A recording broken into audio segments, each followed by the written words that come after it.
Hello friends, I am Akhilesh sir, Geetanjali classes from Patna. आज हम लोग नया टॉपिक पढ़ेंगे जिसका नाम है रिमूव टू। तो चलिए देखते हैं। बहुत ही कम समय में हम लोग रिमूव टू को समाप्त करने की कोशिश करेंगे। तो आप मेरे साथ साथ बने रहिएगा और समझिएगा। अगर कोई दिक्कत होगा तो कमेंट बॉक्स में बताइएगा, उसका सलूशन हम आप मिलकर करिएगा। चलिए देखते हैं। सबसे पहले चैप्टर का मतलब समझते हैं सर। रिमूव टू, अच्छा रिमूव टू टॉपिक इंग्लिश में बना के। सबसे पहला सवाल, अगर आपसे कोई पूछ दे कि रिमूव टू का ज़रूरत क्यों पड़ा, तो आप बताइएगा कि किसी भी सेंटेंस से टू को हटाने की प्रक्रिया को क्या कहते हैं मेरे दोस्त? रिमूव टू करते हैं। जैसे ही आप ये बताइएगा तो फिर पूछेगा कि बताइए कि रिमूव यानी टू को रिमूव करते क्यों हैं। तो टू को रिमूव क्यों करते हैं ये तो पता चल गया कि टू को रिमूव कहाँ से करते हैं, तो सेंटेंस से। करते क्यों करते हैं? क्योंकि इसका मतलब जो होता है निगेटिव सेंस होता है। ये कैसा सेंस देता है? निगेटिव सेंस देता है। ठीक है। अच्छा, कोई पूछ दे कि ये है क्या, तो कहिएगा कि ये क्या है? एडवर्ब है। और एडवर्ब है तो आपसे कोई पूछ देगा कि एडवर्ब क्या करता है, तो बताइएगा कि एडवर्ब जो है क्वालिफाई करता है। किसको क्वालिफाई करता है? तो एडवर्ब जो है एडजेक्टिव को क्वालिफाई करता है, एडवर्ब को क्वालिफाई करता है, और फिर पोजीशन को भी क्वालिफाई करता है, और कंजंक्शन को भी क्वालिफाई करता है, और कभी कभी सेंटेंस को भी क्वालिफाई करता है। यानी कहने का मतलब ये है मेरा कि एडवर्ब जो है नाउन प्रोनाउन को छोड़कर और एक इंटरजेक्शन को छोड़कर सारे चीज़ को क्वालिफाई कर देता है, मॉडिफाई कर देता है। ठीक है, यहाँ से ऐसे कर देते हैं कि ये मॉडिफाई करता है इस सब को। ठीक है, यानी नाउन प्रोनाउन को मॉडिफाई करने का काम किसका है? एडजेक्टिव का। लेकिन एडजेक्टिव का मॉडिफाई करने का काम किसका है? एडवर्ब का। ठीक है, तो आइए समझते हैं कि कोई भी सेंटेंस से हम लोग रिमूव करेंगे टू को, और कैसे करेंगे इसी को सीखने के प्रक्रिया को क्या कहेंगे? Remove to.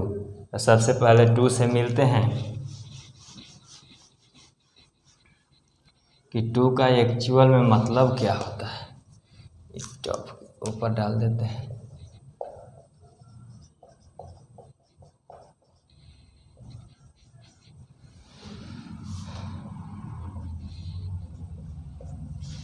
चलिए,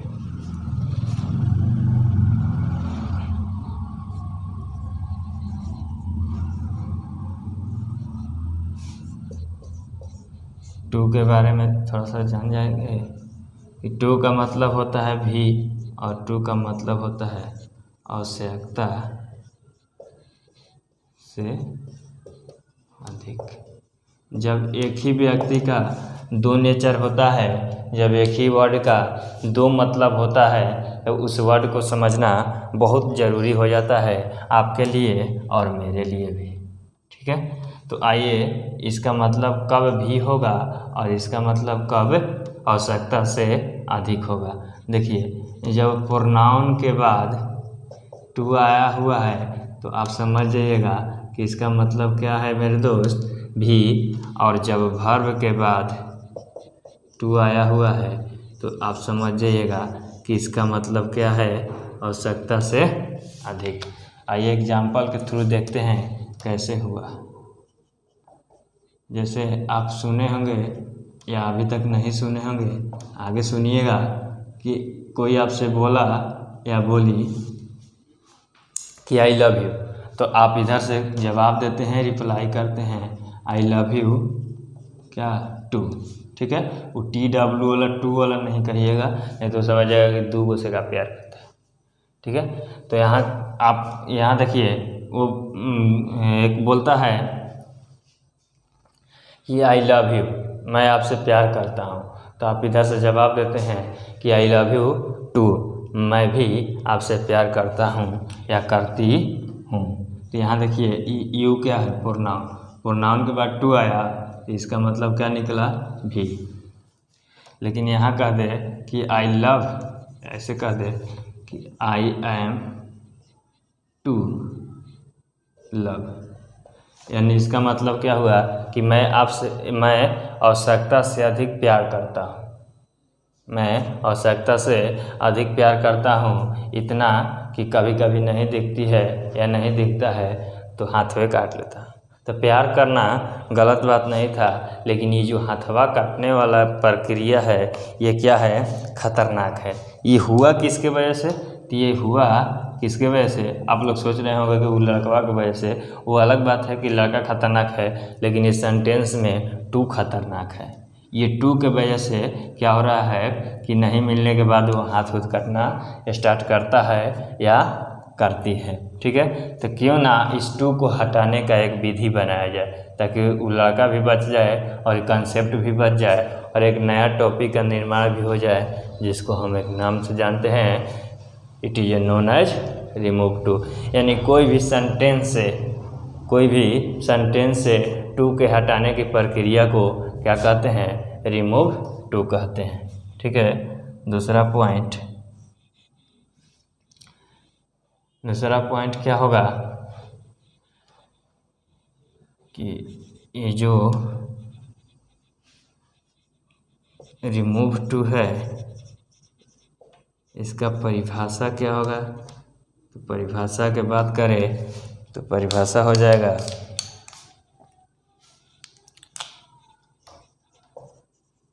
remove too is a process in which removing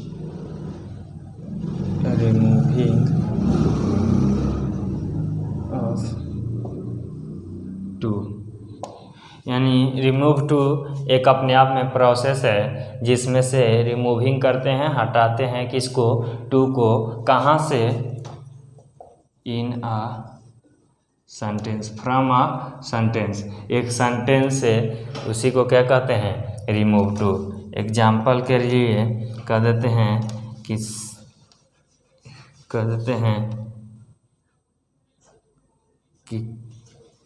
example लेते हैं कि Maggie is too weak to walk, यानी मैगी आवश्यकता से अधिक क्या है, कमज़ोर है और उसको टहलने जाना है। तो बताइए कि जब आवश्यकता से अधिक कमज़ोर है, इतना कमज़ोर है कि उठ नहीं सकती, तो टहलने का तो बात बहुत ज़्यादा हो गया। यानी टहलना बहुत आसान चीज़ है, लेकिन दिक्कत क्या है, कंडीशन क्या है कि मैगी जो है आवश्यकता से अधिक कमज़ोर हो गई है, यानी पगली 2-4 महीने से बुखारे खिला रही होगी, CBSE वाली होगी सब। देखो मैगी जो है तो इसको कैसे बनाएंगे कि मैगी इज सो वीक, अब इसी CBSE वाले को बिहार बोर्ड में बदल देते हैं कि मैगी इज सो वीक। इस मैगी को इतना कमज़ोर नहीं करते हैं जितना कि वो टहल नहीं सकती है, यानी कह देंगे कि Maggie is so weak, Maggi इतना कमज़ोर है, डैट, सो के साथ क्या लगता है, डैट, अभी पढ़ाएंगे रूल में। तो अब बताइए कि यहाँ मैगी लिखें, नहीं, मैगी के लिए क्या आ जाएगा, सी। कहेंगे कि Maggie is so weak, Maggi इतना कमज़ोर है कि वह क्या नहीं कर सकती, कांट वीक, वह टहल नहीं सकती। मैगी कमज़ोर है तो मैगी नहीं टहल सकती। अगर यहाँ पर राजू कमज़ोर होता तो ही कांट वॉक, राजू नहीं टहल सकता। तो एक बात बताइए कि देखिए, तो ये टू इसमें था और इसी टू को हमने बदल दिया इसमें, सो में, ये क्या था, यहाँ निगेटिव था और यहाँ क्या हो गया, पॉजिटिव हो गया, और सेंटेंस भी बच गया, सेंस भी बच गया, और इसमें से टू केवल गायब हो गया। इसीलिए हम कहते हैं एक सेंटेंस से टू गायब करने की प्रक्रिया को एक टॉपिक के रूप में लाया गया, जिसका नाम रख दिया गया रिमूव टू। तो चलिए रूल की ओर इसमें बढ़ते हैं, तब तक इसे स्क्रीनशॉट लेना है तो ले लीजिए। चलिए आगे देखते हैं।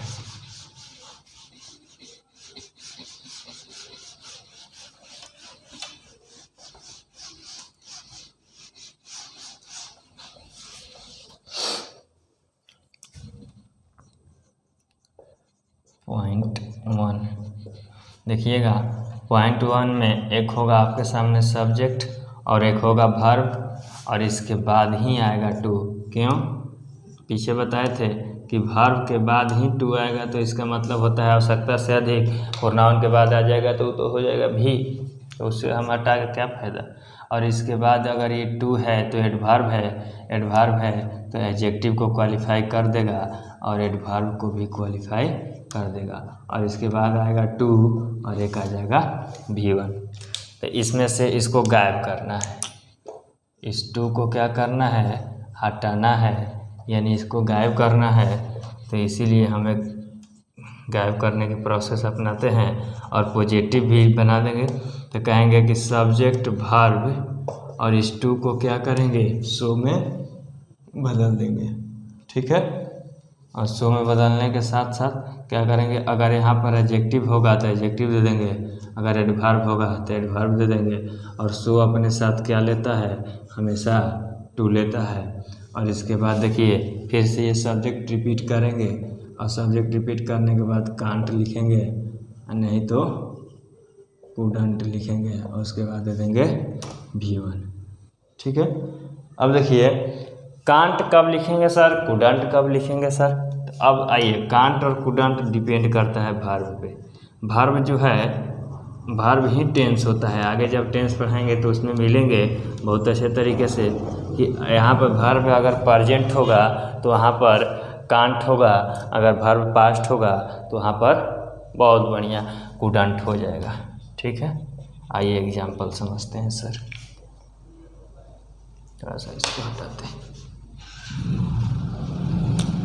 कहते हैं कि she was too weak to walk. इसको वॉक मत पढ़िएगा, वॉक पढ़िएगा।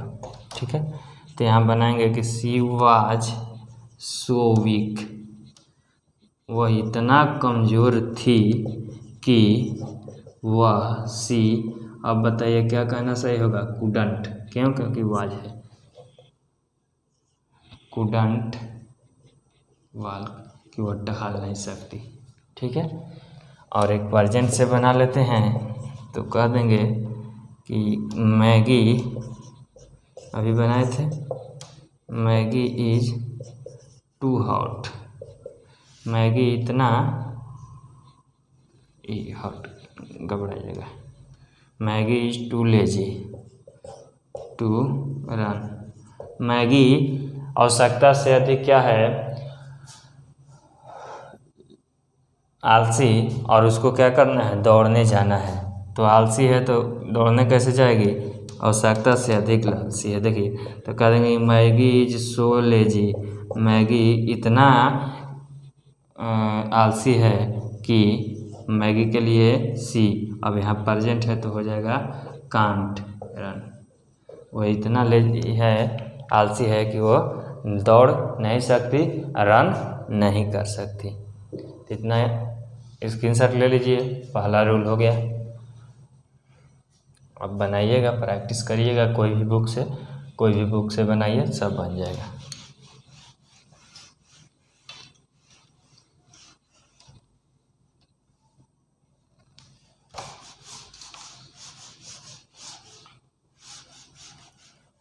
आइए अगले रूल की तरफ बढ़ते हैं। यहाँ पे फिर से सब्जेक्ट होगा, वर्ब होगा और टू होगा और एक हो जाएगा एडजेक्टिव या हो जाएगा एडवर्ब, और इसके बाद हो जाएगा फुल स्टॉप। तो आप क्या करिएगा, तो देखिए कुछ नहीं करना है, बस बने रहिए मेरे साथ। सब्जेक्ट दे दिएगा, वर्ब वहीं, और यहाँ पर या एडवर्ब रहे या एडजेक्टिव, कुछ भी रहे, उस सबको कर देना है कंपैरेटिव डिग्री। क्या कर देना है, कंपैरेटिव डिग्री। और कंपैरेटिव डिग्री अपने बाद क्या लेता है, देन, और इसके बाद दो चीज़, आप करिएगा टेंस के अकॉर्डिंग दो चीज़ कर सकते हैं। इसके बाद कहिएगा इट इज़ प्रॉपर, कब, जब घटना प्रेजेंट की हो तो कह दीजिएगा इट इज़ प्रॉपर, लेकिन जब घटना पास्ट की हो तो कहना होगा इट वाज प्रॉपर। ठीक है, अगर पास्ट होगा तो इट वाज प्रॉपर, अगर प्रेजेंट होगा तो इट इज़ प्रॉपर कर दीजिएगा। जैसे देखिए यहाँ पर लिख दिए कि शी इज टू गुड, तो कह देंगे कि शी इज गुड का कंपैरेटिव क्या होता है, better than it is proper. देखिए ऊपर वाला जो सेंटेंस है शी इज टू गुड, वो इतना अच्छा है, इतना अच्छा है कि अपने पत्नी को भी बहन मानता है, तो ये गलत बात हो जाएगी। पत्नी को पत्नी मानिए, इतना अच्छा ही अच्छा बात नहीं है। अब कहता है कि वो इतना अच्छा है, इतना अच्छा है कि जितना नहीं होना चाहिए, लेकिन ये नीचे वाला है ये भी अच्छा है लेकिन इट इज़ प्रॉपर, जितना होना चाहिए, तो ये सही बात है। ऊपर वाला क्या है, गलत बात है। कोई दिखावा करते हैं अच्छा होने का, लेकिन होते खतरनाक है। ठीक है, एक और बना देते हैं। कहते हैं कि आई एम टू बिजी। अब कह दिए कि आई एम टू बिजी, मैं आवश्यकता से अधिक क्या हूँ, बिजी हूँ। इतना बिजी हूँ कि खाने का भी टाइम नहीं है मेरे पास। तो एक बात बताइए कि अगर 2-4 दिन नहीं खाइएगा तो लुढ़किए न जाइएगा, तो फिर बर्बादे हो जाइएगा। तो बिजी होने का क्या फ़ायदा। ठीक है, तो इसको कैसे बनाएंगे, तो कहेंगे कि आई एम बिजियर नहीं करिएगा, I am more busy, I am more busy than it is proper. मैं उतना बिजी हूँ जितना होना चाहिए, आवश्यकता से अधिक बिजी नहीं हूँ। ठीक है, पॉइंट 2 भी हो गया। चलिए और कुछ कन्फ्यूजनल करवा देते हैं सेंटेंस, और बनाइएगा आप कोई भी बुक उठा करके बन जाएगा। आइए कुछ एक्सेप्शन देख लीजिए।